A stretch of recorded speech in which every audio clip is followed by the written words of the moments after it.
Alright, what's happening, y'all? It's your boy Rico from Street Scores, coming back from a very busy weekend, but the content is still coming. So many video ideas, so many film sessions I got to get to, and I still have my draft breakdown, review, and grade, so stay tuned for that as well. But today, I'm coming with the Commanders' current 90-man roster breakdown and analysis. I mean, we're going to literally list off every name that's currently on the roster. We're going to go position group by position group. We're going to talk about some of our biggest weaknesses and greatest strengths as far as depth goes and starting power, all of that.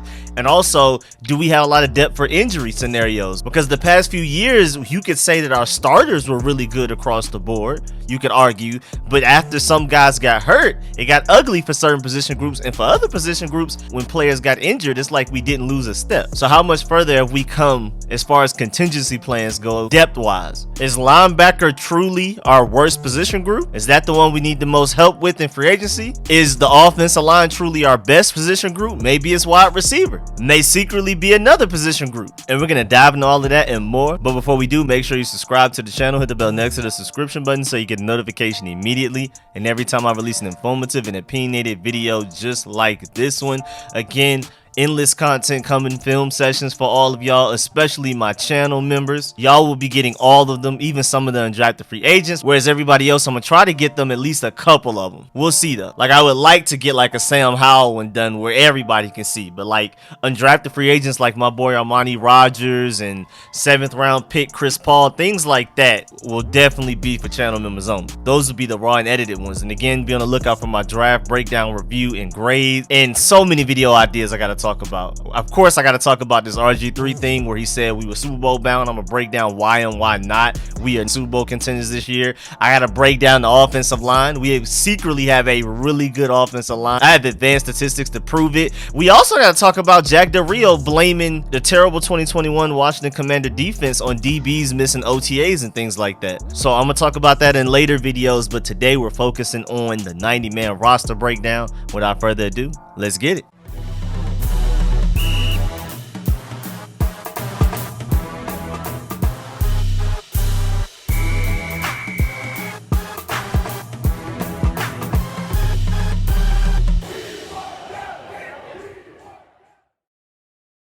Alright, so Hogs Haven, I was thinking about creating my own, but they did it so well. I mean, how it's color coordinated, like the undrafted free agents are pink, the starters are green, the draft picks are blue, light green is borderline starter, the first yellows are primary backups, and then the guys that are like that weird clay faded red peach, those are the guys on the bubble. The only thing is, and this happened recently, Devontae Cross was released May 13th. So the cornerback Devontae Cross, all the way at the top right, is no longer here. Also, Jordan Kunaszyk was released. So at the linebacker group to the right side, behind Khaleke Hudson, he's released. And those two guys were replaced by two undrafted free agents, cornerback Nigel Hill and linebacker Bryce Notary. So when we get to those position groups, when we get to linebacker and corner, I'm going to bring that back up again. But I wanted to go ahead and let y'all know that in the very beginning. Again, this is from Hogs Haven. Shouts out to them because I love how this looks. And of course, I'm gonna scroll down when we get to offense. We're gonna take a deeper look at offense. We're also gonna look at special teams as well. It's right there at the bottom left corner. Y'all can't see it right now, but we'll get there. We're gonna start with defense though, and I'm gonna start with a defensive line. As of right now, defensive end wise, your starters are Chase Young and Montez Sweat.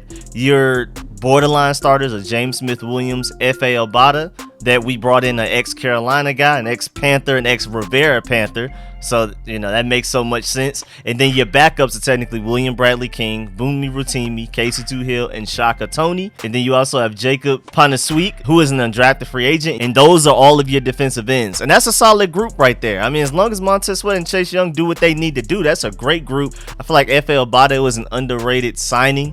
He's not just going to blow the doors off. He's not going to come in here and get double-digit sacks, even especially as a part of rotation.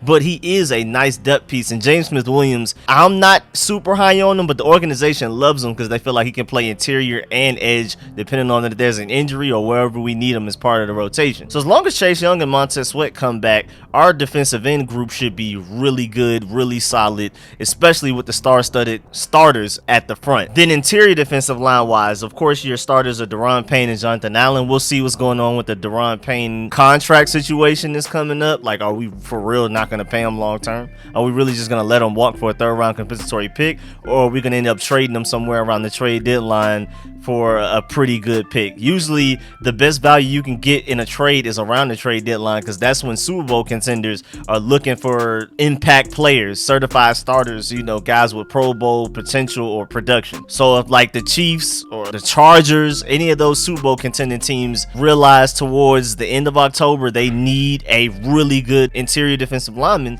that's probably the time you can get the most value in return for Daron Payne. But I prefer to go ahead and pay him long term if we can. And then of course for Darian Mathis from Alabama, our 2nd round draft pick, he is technically like the Daron Payne backup, because he's more of like a nose tackle, double team eater. We'll see if he can learn how to rush the passer a little bit better, but he's not like crazy athletic. Jonathan Allen and Daron Payne are both easily more athletic than him, so he's not like this high ceiling guy, but he is going to be that double team eater that frees up the linebackers, and I think that is very important.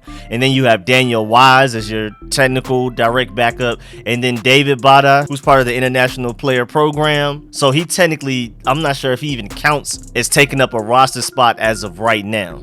And then you also have Tyler Clark, who's clearly on the bubble. We're gonna have to get this down to 53 later in the summer. Like, so a lot of these guys whose names have the peach color, a lot of them may not make it. Some of the yellows may not make the team. I mean, again, Jordan Kunaszyk has already been released. And that group, I mean, of course, when you're going from having Tim Settle and Matt Ioannidis as backups to Fadarian Mathis and Daniel Wise, yeah, we took a step back, but I don't think it's a huge step back. I still don't love Fadarian Mathis with the 2nd round pick, mostly because I feel like we filled the need that we created. Could easily have kept at least one of those guys, and of course Carson Wentz is the reason why you couldn't keep both of them and why you probably lost both of them. Even though I feel like with the Bills are paying Tim Settle, we definitely could have given that to him, but at the same time he's gonna have a larger role there, so he probably would have preferred to get a little less money with them, especially since they're certified Super Bowl contenders, than he would to play for here, even if it were a little bit more money that we offered him. He wants to go out there and play. He doesn't want to stay behind Daron Payne and Jonathan Allen. I understand, but still, like the Matt Ioannidis situation, but we'll see. It's fairly top heavy until we see what Fadarian Mathis can do, until Daniel Wise and David Bada become consistent players.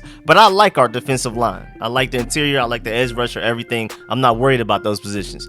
Now, where I am worried is this linebacker group, because as of right now, Jamin Davis, 4-3 base defense. And before we dive into all of that, let me break down our 4-3 defense, because last year, with a total of 1,070 defensive snaps, we had 3 linebackers on the field, 66 snaps, 6% of the time, 6%, 66 snaps out of 1,070. We had 2 linebackers out there for 724 of the snaps, which is 68%. We had 1 linebacker out there, 278 of the snaps, 26% of the time. We had 1 linebacker out there way more than we even had 3. And of course we had 2 linebackers out there the majority of the time, because we usually brought in an extra safety, or a lot of the times we actually ran a 5-1-5 where we had an extra defensive lineman as well. We had 3 safeties on the field a lot of the time, usually with 2 linebackers, but then sometimes we would bring in that 5th defensive lineman, and that would make it to where we only had 1 linebacker in the field, Cole Holcomb. But even so, I mean, looking at the projected starters, Jamin Davis, technically you're starting will linebacker. Cole Holcomb technically is starting Mike linebacker. Do not love that.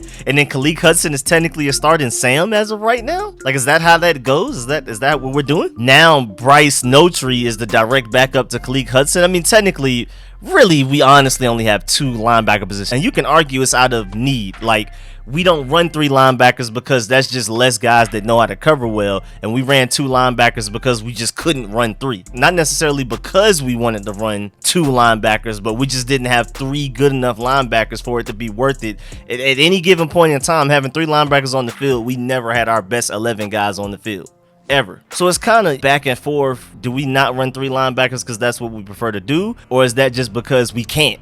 Because we just don't have 3 good enough linebackers to be out there at a time? But either way, I mean, Khaleke Hudson and Bryce Notary as backups, I guess, to Cole Holcomb and Jamin Davis. You have Dijon Harris and Milo Eifler, who are technically on the bubble. Of course, David Mayo is technically your backup Mike. You have undrafted free agents Trey Walker and Drew White, and I hope they work out, because I mean, I definitely like their potential more than I like Dijon Harris and Milo, and I hope they're better than David Mayo. David Mayo is solid in run stopping, but in coverage he's awful. So I'm just hoping Trey Walker and Drew White as undrafted free agents can step up and be better than I think they are, because man, we need it. I definitely feel like this is the position group that's easily the weakest on our team, and I definitely feel like we need to go look at some of these veterans, because there's so many veterans out there. You have AJ Johnson, Alexander Johnson, ex-Denver Bronco linebacker. I would love to bring in. You have Donta Hightower. If he can stay healthy, he's the ideal Mike linebacker. You have KJ Wright, Anthony Hitchens from the Chiefs, Joe Schobert, AJ Klein, and I mean, I guess technically John Bostic, but man, I'd prefer to try David Mayo out there over John Bostic at this point. But there's veteran guys out there that are better than guys we currently have on the roster. So maybe it's just a money thing. Maybe they want to give these younger guys a chance, you know, playing higher on the depth chart than they actually belong. Like maybe Trey Walker plays with the second stringers, Khaleke Hudson plays with the starters, so they can get a better look at how good they actually are, type of thing. And then maybe if they see like, all right, this is not working out, maybe like at some point early in training camp, maybe in OTAs, they're like, oh yeah, let's go get us a veteran. At least we gave these guys an honest chance. So I think that's what we're waiting on. So the linebacker group, I mean, it's just some of our position groups don't have great starters but have great depth. Some of our position groups have great starters but don't have a lot of depth. If there's an injury, now we're worried. But linebacker group doesn't have great starters or great depth. There's potential, but you know, I'm not excited about this group at all. Definitely the group that worries me the most. And I definitely thought we were going to spend at least a top 3 round pick on linebacker. But hey man, we'll see. Again, we rarely go out there with 3 linebackers, but again, the argument is that because we can't, or is that because we just honestly don't want to? Is that scheme, or is that an adjustment? And now going almost to safe, you have 4th round draft pick Percy Butler. I'm very high on him. I love his potential. I think he's more so going to basically replace Bobby McCain as like a really rangy free safety that can also cover if you need him to. Like, I mean, he can literally cover in man coverage if you need him to, like pull up and cover tight ends, all of that type of stuff. But I can see him being that Buffalo nickel that we want him to be. He's a little undersized, you know, he's definitely smaller than a Landon Collins, so I don't see him being there permanently like Landon Collins would be. And that's another interesting thing too. Speaking of Landon Collins, we may just end up bringing him back after we cut him as of June 1st and bring him back for way cheaper. So we'll see how that goes. But as of right now, Percy Butler may be our projected Buffalo nickel as of right now. Again, I prefer him to be a really rangy free safety. I think he definitely has the potential to be the rangiest free safety on this entire roster. And Chris Sims, who was really high on him, said that he's the rangiest free safety in this entire draft class out of any free safety in it. And he was also very high on his man coverage skills as well. It basically just sounds like we got Daxton Hill in the 4th, according to Chris Sims. I'm not sure if I'm that high on him, but I also am very excited about Percy Butler. But it's really interesting that, you know, he's projected to be our nickel right now. Ron Rivera even spoke about him potentially competing to be a nickel player. And Ron Rivera already said Percy Butler's going to play at least 53% of the snaps. So whether it's at nickel, if it's at free safety, strong safety, or whatever, Percy Butler as a 4th round pick is going to be on the field a lot. More often than a lot of these linebackers. Probably even more often than Jamin Davis, unless he goes out there and balls out. We'll see though. And then staying with the safety group, Bobby McCain is your starting free safety. Cameron Curl is your starting strong safety. Isn't bad.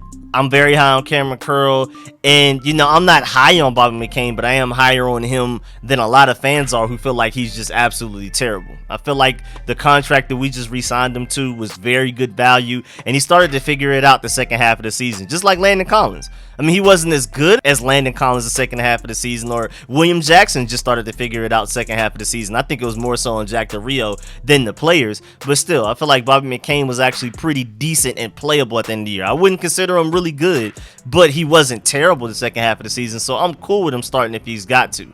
And then, of course, you have Jeremy Reeves, who's the fan favorite amongst a lot of fans, just as a backup free safety, quality player. Do you have Derek Forrest technically as your backup strong safety, even though I kind of see him as a potential nickel competitor, along with Khaleke Hudson at linebacker. And then you also have Farrad Gardner from Atlanta. You know, that's one of my undrafted free agents I'm really rooting for, because he was a linebacker pretty much his entire time in college, and then they listed him as safety when they announced signing him. So he's definitely competing for that Buffalo nickel position, because they see him as a safety linebacker hybrid. So I'm seeing that as a crowded room. Technically, that Percy Butler nickel over there, the Buffalo nickel, has Khaleke Hudson involved. Cameron Curl, technically, I mean, he can play that position as well. You have Derek Forrest, you have Farrad Gardner, of course, Percy Butler, and who knows, maybe they bring back Landon Collins for cheap.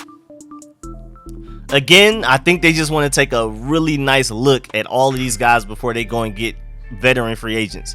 I think offensive line, the reason they went ahead and got guys was because they knew for a fact, like, yeah, we need guys. But I think they're going to allow these younger guys to compete in OTAs and maybe even going into some part of training camp to see if they can handle it. Again, I think they're going to overplay some of these guys that are technically third stringers are going to play with the second stringers. Guys that are second stringers are going to play with the first stringers so they can get a good look at whether or not they belong.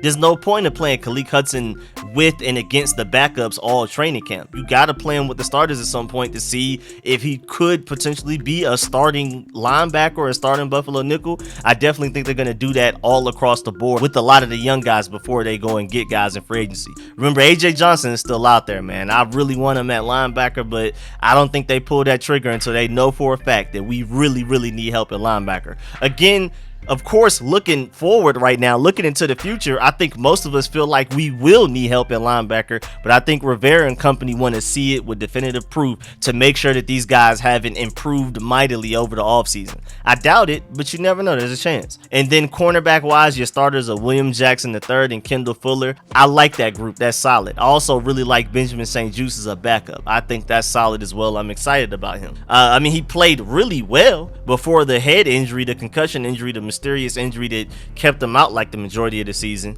Then your backups are Troy Apke, but I mean, he's here for special teams, of course. And then Corn Elder. Danny Johnson played pretty solid in the slot. That was pretty good. That was a pleasant surprise.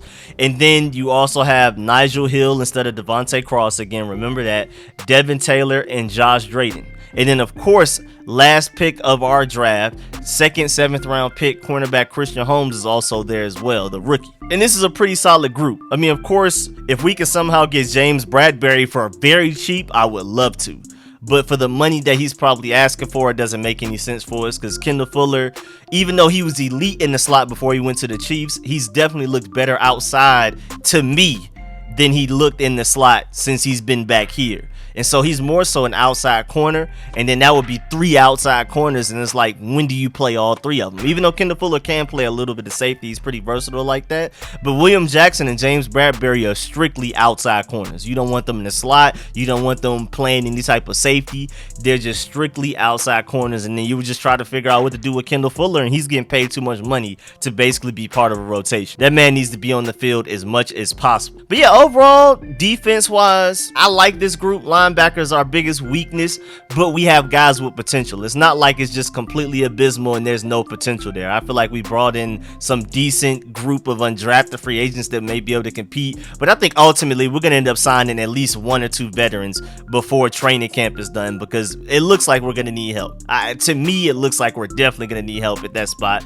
but they seem to be higher on Cole Holcomb at Mike than a lot of us are, and I still believe Jamin Davis could end up being a really good player overall, but it's clearly not at Mike linebacker, which is honestly our biggest need. And Jamin Davis, speaking of him, it's really interesting because you remember in Carolina, Thomas Davis didn't have too hot of a start of his career either, and then he worked on it and ended up becoming a better player, ended up becoming a Pro Bowler and one of the most dependable players on that Carolina defense that was so dominant for a few years. Again, just like Jamin Davis was not very productive as a rookie, and some people even after we drafted Jamin Davis literally comped him to Thomas Davis. So hopefully he has the same exact career trajectory, bad rookie season, bad early on in his career, and then figures it out with strong work ethic and athleticism and puts it all together and ends up becoming a really good linebacker. We'll see. I'm not putting any type of money on it, but I do believe in Jamin Davis. He's too athletic to not work out, and technically we were playing him out of position all year last year, and so I think once he goes back to his more natural position of will linebacker, maybe he's even competing for nickel if he loses some weight and goes back to his college size. Who knows? But I think he's just too athletic and too explosive of a player to not work out in some way. And then going to the offensive side of the ball, of course, starting with the offensive line, your starting left tackle is obviously Charles Leno. Your starting left guard is more than likely Andrew Norwell. Your starting center is obviously Chase Roulier as long as he's healthy. And then your starting right guard, this is interesting, I think is going to be Trey Turner. I disagree with this chart right here, even though Wes Schweitzer is more familiar with the burgundy and gold. Trey Turner is technically more familiar with Rivera and Carolina. He's played under Rivera longer than Wes Schweitzer even has, even though Wes Schweitzer was already on the team before Trey Turner signed here.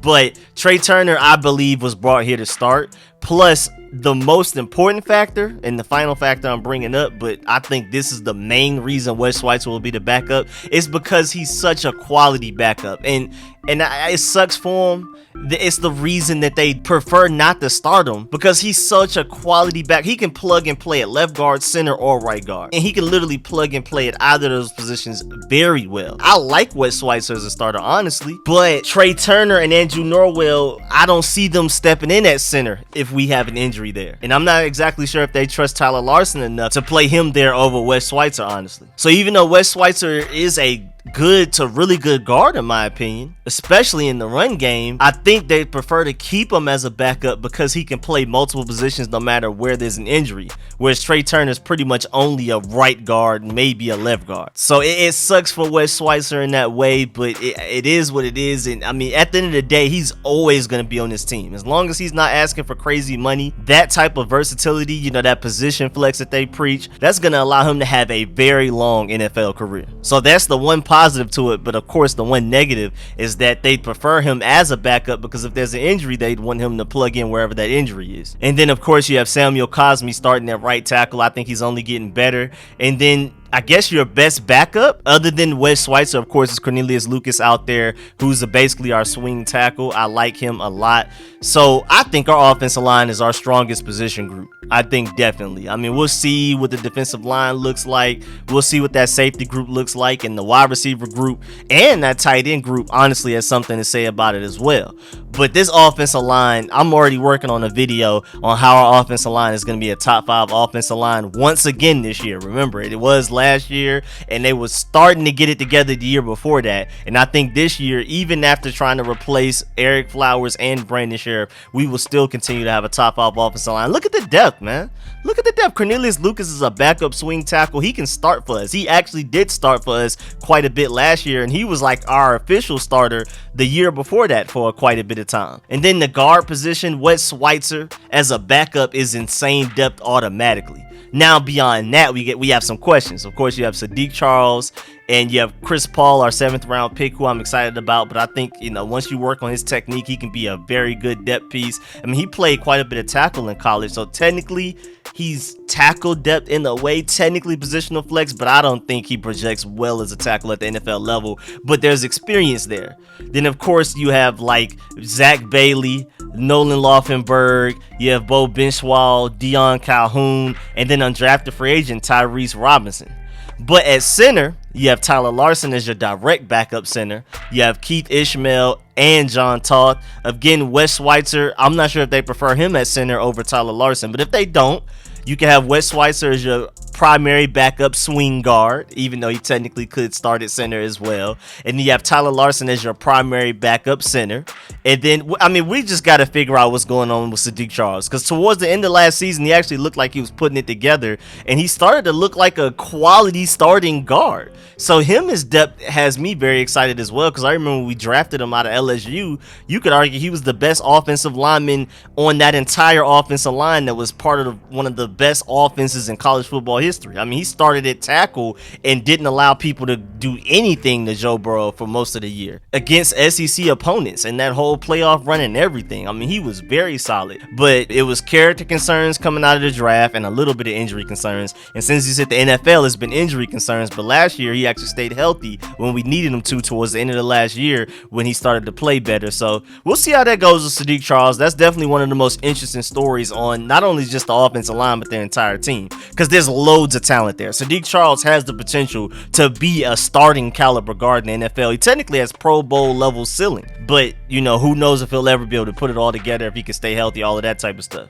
I mean, remember coming out of the draft, ignoring injury and character concerns, Sadiq Charles was one of the best offensive linemen, but he slid all the way to us so late in the draft because of the injury concerns and the off the field issues. But again, if linebackers are our weakest position group, offensive line to me is our strongest. I mean, I think top to bottom, starters and and bench players. I'm really excited. And then let's go ahead and go to the wide receivers. And this is where it gets interesting because you have Terry McLaurin, of course. You have Curtis Samuel. You have Jahan Dotson, our first round pick, and Dyami Brown. And I think that's a solid top 4. And technically Cam Sims is a part of it too. I think he'll contribute quite a bit, especially like if Cole Turner and those tight ends aren't ready, because those are technically our big target receivers right now outside of Cam Sims.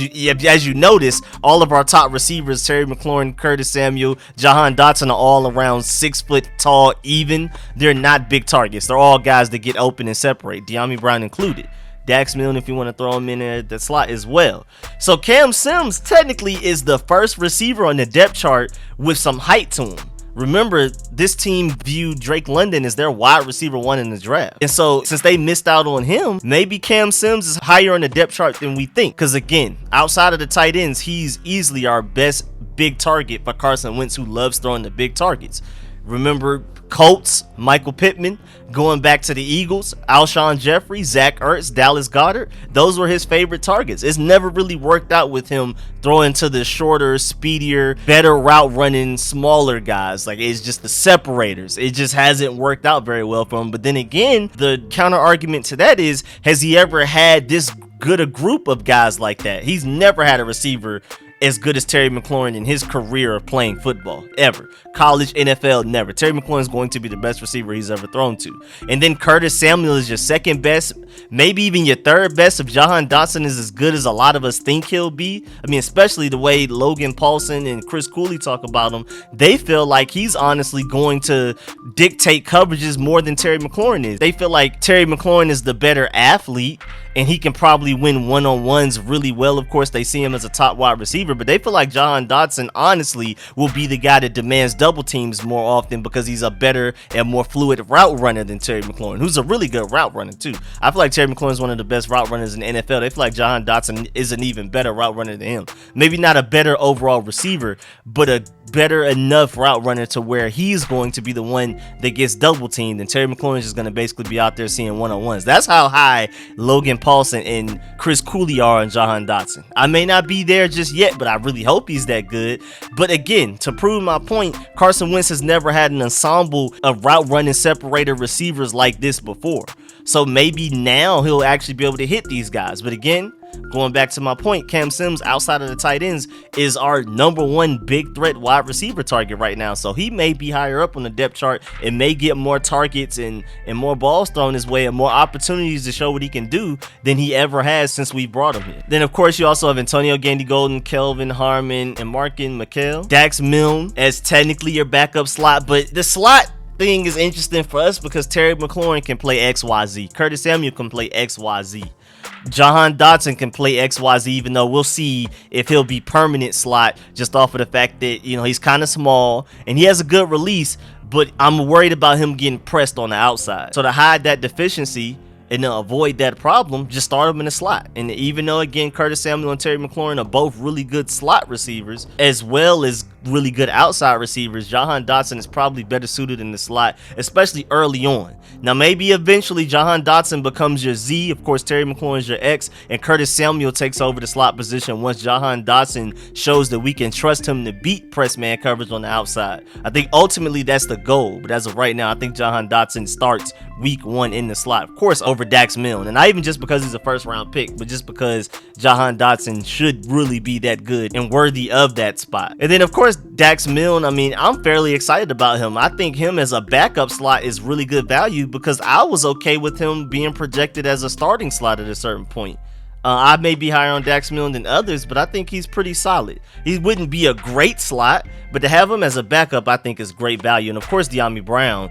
I mean, of course, with Sam Howell getting drafted here, we're excited to see what he's going to do in the second year. More than likely won't be Sam Howell ever throwing to him in a regular season game this season, but I think Dyami Brown's definitely going to take a step forward. Once he works on his route running and can get open underneath more, first of all, that's going to make him way better. But also, the only thing he could do consistently last year was get open deep. And Taylor Heinicke just was not the quarterback to get him the ball. Either he didn't see him or he underthrew him constantly.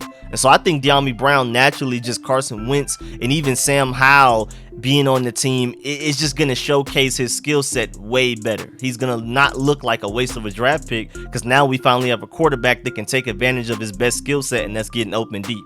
And that's also another really interesting thing. Terry McLaurin, Jahan Dotson, Curtis Samuel, De'Ami Brown, all of those guys are deep threats. So that's really interesting as well. That's why we got these strong arm quarterbacks. We brought in Carson Wentz via trade during the free agency, and Sam Howell is a 5th round pick in the draft. I mean, we're just like, we got all these fast receivers that can get open deep. We need to take advantage of that. Now going to the tight ends, who I'm really excited about. I'm not going to say they're our best position group, but there's loads of potential here. Logan Thomas as your starting tight end, if healthy. I doubt he's healthy week 1, so we may want to ignore him for now, but when he gets healthy, I think he's a top 8 tight end in the NFL. John Bates, once Logan Thomas was hurt, finally got some time to like truly start and show us what he can do. He's already a really good blocker. He has good hands. He's not going to be the guy that separates. But again, Carson Wentz loves his big targets, and John Bates showed us towards the end of the last season when everybody was hurt and we were getting blown out by the Cowboys. He was one of the only guys on the field that still had some heart. He was running people over, getting all kinds of yards after catch, not with the speed, but with toughness and just pure want to. So I'm really excited about John Bates. I think him and Cole Turner honestly could be a good 1-2 12 personnel duo until Logan Thomas gets back. I'm that high on Cole Turner. I think Cole Turner is going to be able to contribute immediately. I think he's one of the biggest steals in our draft. Maybe not the entire draft out of the entire NFL, but as far as Cole Turner in the 5th, I think that's great value. And Cole Turner, the moment he was drafted, became our best receiving target tight end wise for Carson Wentz. And again, for reasons I've already stated, while Carson Wentz history has shown us that he prefers bigger targets, I think Cole Turner is going to get a lot of targets, especially with Logan Thomas out early on. But even when Logan Thomas comes back healthy, Cole Turner has the best catch radius, may not be the best route runner yet, but he's the best separator, just off of the fact that, you know, how fluid he is when he's running routes and he can get open down the seam. He's definitely our best pure receiving threat at tight end for sure. And I think it's between him and Cam Sims early on as our best big body receiving threats on as far as like third downs and especially in the red zone. And I think honestly, even though Cam Sims is a veteran, Cole Turner has the potential to dethrone Cam Sims as Carson Wentz's favorite target, especially favorite big target. And then of course, Sammis Reyes has loads of potential, the most athletic tight end ever drafted into the NFL, but he's still very raw. But secretly enough, one thing that seems to be overlooked about Sammis Reyes is that he's already a good blocker. We just got to work on him in the passing game. And with him being the freakiest athlete to ever play tight end in the NFL history, there's loads of potential there. Obviously, we just got to work on it. We may have to be patient for another year or two, but do not give up on Sammis Reyes. Loads of potential there. Speaking of potential, Armani Rogers, you could argue, probably had the highest ceiling out of any tight end in this draft class. But he's moving from quarterback to tight end, similar to Logan Thomas. But let him gain some weight, Darren Waller ceiling. Or if you want to keep him at the weight he's at, maybe let him lose a little bit of weight, Chase Claypool type of ceiling. I mean, he's that athletic. And this is an undrafted free agent. Then Curtis Hodges, another undrafted free agent. Crazy size. I mean, remember, Cole Turner's not little either. Cole Turner's 6'6", but Curtis Hodges is 6'7". So we got some height in that tight end room. We have loads of potential. Honestly, if we're talking about ceiling wise, if we're talking about super potential guys that you can just balls of clay that you can mold into elite players, the tight end group, and this is probably why it's one of the most exciting groups to me, is easily the highest ceiling group out of our entire team, honestly. I mean, again, there's a lot of position groups like receiver, offensive line, safety that have higher floors, of course, but if we're talking about ceiling, guys that just have immense potential to become Pro Bowlers and All Pro. I mean, just up and down that list, just all kinds of freak athletes. I mean, honestly, some of the freakiest athletes on our entire team, it's at least 2 or 3 of them in the tight end group alone. It's crazy. So I'm really excited about that group. Again, it's not necessarily the most trustworthy group, which is why it's not the best group, which is the offensive line, in my opinion. But there's loads of potential there. There's no way you can't be excited about our tight end group. You could be worried, especially week 1 wise with Logan Thomas projected to not be healthy by then. But if we're talking about potential, And the most exciting position group, tight end for me, has to be number one. And then, of course, moving to quarterback, that has to be really exciting as well, just because quarterback is the most important position. And it seems like we've definitely made upgrades to the quarterback room, going from Taylor Heinicke as your starter, Kyle Allen as your backup, to Carson Wentz as your starter. Taylor Heinicke still technically is your backup from starter. And then Sam Howell is your 5th round draft pick that you can mold into, potentially a successful version of Baker Mayfield. And then Cole Kelly, another huge guy, just like the tight end group, 6'7" at quarterback. May just be a Steven Montez situation where he doesn't end up doing anything that matters, and he's exciting to watch in preseason, but who knows, man. I'm happy that we brought him in, because at the very least he'll be fun, and I'm rooting for him. Definitely not wishing ill will against him, but I'm just trying to be realistic. I'm not sure if he's gonna have any sort of impact for us, but maybe he balls out in the preseason, another team picks him up, and then suddenly out of nowhere he becomes a starting caliber quarterback. We'll see. But of course, the quarterback room, a lot of questions, because if Carson Wentz plays like his 2017 self, he's a top 5, at least top 7 quarterback in the NFL. But I feel like even if he just plays how he played last year, excluding the Jaguars game, he's a top 15 quarterback. And that's something we haven't had in a lot of years here. I feel like Carson Wentz, if he plays like how he did for Indianapolis last year, again excluding the Jaguars game, he's better than anything we've ever gotten from Kirk Cousins. He's definitely easily better than Taylor Heinicke just off of arm strength alone. So Carson Wentz easily has the potential to be the best quarterback we've had here in at least 10 plus years. So that's exciting in itself. And then even if he doesn't work out, Sam Howell in the 5th is crazy value. And I feel like when in doubt, like worst case scenario, Taylor Heinicke's just starting quarterback because Carson Wentz sucks or gets hurt. And going from the league's toughest schedule to the league's easiest schedule, going from 2021 to 2022, if your constant is Taylor Heinicke, then at the very least you should win more games just because of the schedule, and just because by default, just law of averages, we shouldn't be as hurt as we were last year. So when in doubt, Taylor Heinicke as a starting quarterback isn't a terrible scenario, but of course we prefer better. And then again, Sam Howell is your 5th round pick, the guy that you're grooming to potentially be a future franchise quarterback if Carson Wentz doesn't work out. I think that's really interesting in itself as well. So I'm excited about the quarterback group. Of course, you know me, man. I wanted Malik Willis at all costs, but I'm happy and excited about this quarterback group. I think, again, naturally, just because quarterback is a more important position than tight end, the quarterback situation is more interesting overall. But player-wise, the tight end group got the quarterback group beat easily by me, again, because it's just some of the freakiest athletes, some of the highest ceiling players we have on this team. And then going to running back, really interesting, because Antonio Gibson and 3rd round pick Brian Robinson are going to compete heavily for carries, I think, early on. I think the best solution would be to turn Antonio Gibson into like a Cordell Patterson for the Falcons last year with Mike Davis, or Alvin Kamara for the Saints with Mark Ingram, with Brian Robinson being the Mark Ingram to Antonio Gibson's Alvin Kamara, with Brian Robinson being the Mike Davis, a better version of Mike Davis, what he was for the Falcons, more like what Mike Davis was for Carolina the year before to Antonio Gibson's Cordell Patterson.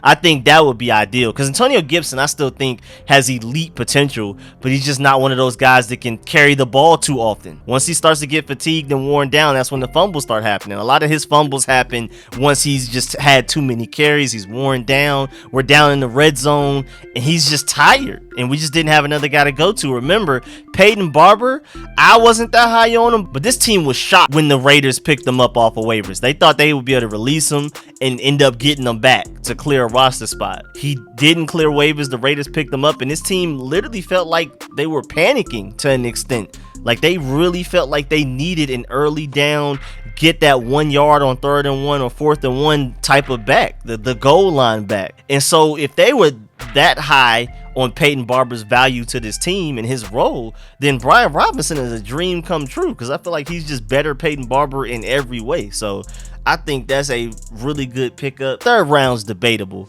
but I think Brian Robinson's going to contribute very early on, and I definitely think he's going to get more carries than Peyton Barber ever got here. I think him and Antonio Gibson are just going to be a 1-2 punch. Antonio Gibson, I feel like, is going to end up with more touches, especially in the passing game overall. But don't be surprised if even Antonio Gibson fully healthy, Brian Robinson gets more actual carries than him in a game. Now, Antonio Gibson will probably out-touch him because, again, when you add carries with receptions, but do not be surprised if some games this season Brian Robinson gets more carries on the ground than Antonio Gibson. I mean, when you draft him in the 3rd round, you don't see him as a Peyton Barber player. You see him as a guy that can contribute on every down whenever you need him to.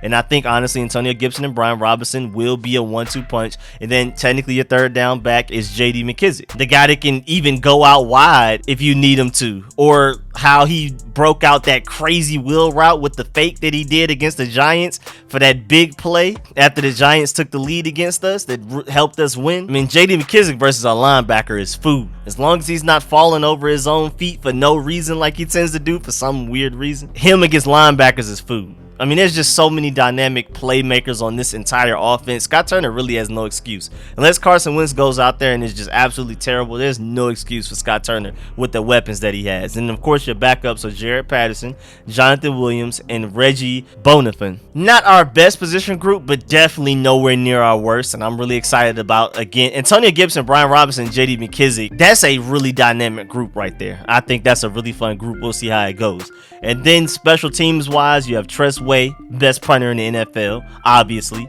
Joey Sly, who's I definitely think is our franchise kicker for the next 8+ years, hopefully. I'm really excited about him. Brian Robinson as your backup kicker is really good because he's better than Dustin Hopkins straight up. So for him to be your backup kicker, I think that's exceptional. I think that's amazing depth right there as well. I mean, we just have depth all over the place. All kinds of position groups, even kicker. And then Cameron Cheeseman trading up to get him still gives me a sour taste, but he's been really solid and he almost made it to the Pro Bowl. I believe he was a Pro Bowl alternate or something like that. So no matter what the position is, if you draft a Pro Bowl alternate in the 5th round, doesn't matter what position it is, that was a pretty decent 5th round pick, honestly. Oh, and before we go, for those of y'all who may not be looking at the screen, almost forgot, receiver wise, you have Jaquez Ezzard and Kyrick McGowan as undrafted free agents, also as wide receiver depth. We'll see if they can compete to make the team. And then lastly, before we get up out of here, you also technically have fullback Alex Armah. And he's from Gwinnett, Georgia, so I'm rooting for him as well, even though I just don't think this offense requires a fullback like some people think it does. I think we'll be just fine. Antonio Gibson, Brian Robinson, J.D. McKissic, I think we'll be just fine. When in doubt, let Sammis Reyes learn how to play fullback because, again, he's a really good blocker. You could honestly argue, out of our tight end group, for real, John Bates is probably our best blocker, and then it's probably Logan Thomas and Sammis Reyes competing for number 2. And Cole Turner, I don't think he's an awful blocker. I think if you improve his technique, get him to keep his pad level a little lower, which is going to be difficult when you're 6'6", but I think he's at least, I mean, it's not his build. It's just technique and does he want to block very well. But Cole Turner is not like he's incapable of doing it because he's just too small or not strong enough. For him, it's just technique and want to. And I think Cole Turner could actually end up becoming at least a decent blocker, kind of like Logan Thomas. Logan Thomas isn't a great blocker, but he's a good enough blocker for us to consider him a dual threat tight end, and enough to where he can be on the field whether we're running the ball or throwing the ball, and that allows Scott Turner to open up the playbook because opposing defenses won't know if we're running the ball or throwing it just based on him being on the field, based on our personnel grouping.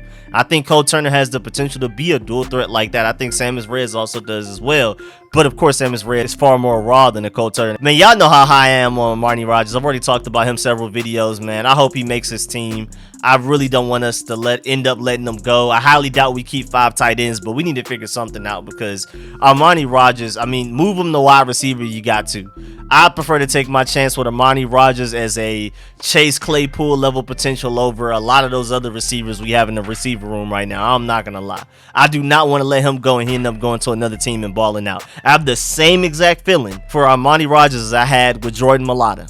Remember, before the draft even happened, I mocked Jordan Mailata to us. Then he ended up going to the Eagles, and now he's a franchise tackle for them, a really good tackle, one of their best offensive linemen. And I had the exact same feeling for Armani Rogers at tight end / receiver. I just really hope we don't end up losing him and he goes somewhere and balls out. But yeah, man, that's the end of this video. Please get in the comment section. Let me know how you feel about everything discussed in this video. Please leave a like if you liked it, if you learned anything. And of course, man, I appreciate all of the support, man. Shouts out to all of my sponsors, especially my Pro Bowl sponsors, whose name you see scrolling on the screen right now. Man, I really appreciate y'all. I'll catch y'all later. I'm out.